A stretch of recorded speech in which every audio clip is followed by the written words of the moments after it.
ভৌতিক সিরিজ শালবন লজের অভিশাপ, সাথে আছি আমি জিহান আহমদ কাব্য। আজকের পর্ব ৪, জাগরণের রাত। অনেক যখন জ্ঞান ফেরে তখন বাইরে সন্ধ্যা নেমে এসেছে। চারদিকে কেমন যেন অস্বাভাবিক নীরবতা। পোকার ডাক নেই, বাতাস নেই, এমনকি পাতা নড়ার শব্দও না। সে বুঝতে পারে সে এখনো শালবন লজের ভেতরেই আছে। হঠাৎ সে দেখে তার ঠিক সামনে পড়ে আছে তার নিজের ক্যামেরা। ক্যামেরার রেকর্ডিং লাইট এখনো জ্বলছে। অনেক কাঁপা হাতে ক্যামেরা অন করে প্লে চাপল।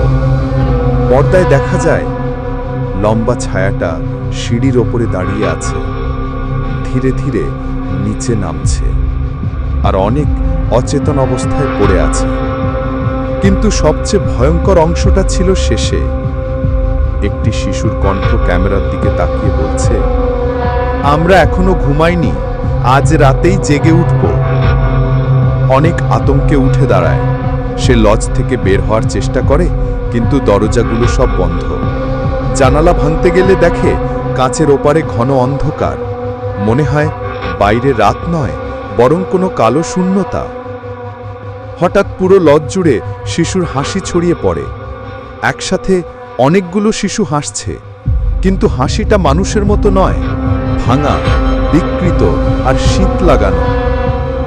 অনেক দৌড়ে দ্বিতীয় তলার দিকে উঠে যায়। সেখানে একটি পুরনো ঘর। ঘরের ভেতরে দেয়ালের ওপর কয়লার দাগে লেখা, অভিশাপের জাগরণ আজ রাতে।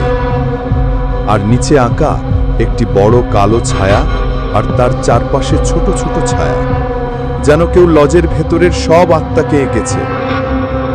হঠাৎ ঘরের কোণে কেউ ফিসফিস করে, তোমাকে আমরা অনেক দিন ধরে খুঁজছি।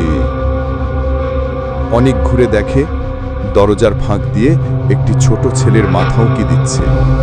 মাথাটা বেঁকা, চোখ দুটো পুরো সাদা, মুখে অদ্ভুত হাসি। ছেলেটি বলল, আমি রাহাত, আমাকে বের করে দাও, না হলে সবাই জেগে উঠবে। রাহাত এগিয়ে আসে, কিন্তু যতই আসে তার শরীরের যেন অংশ অংশ ভেঙে যাচ্ছে। হাড় ভাঙার শব্দ, মাংস ছেঁড়ার শব্দ। রাহাত মানুষের মতো নয়, বরং একটা ছায়া দানবে রূপ নিচ্ছে। ঠিক তখনই লজের নিচ থেকে আসে ভয়ঙ্কর গর্জন, যেন শত মানুষের চিৎকার একসাথে। জাগরণ শুরু হয়ে গেছে।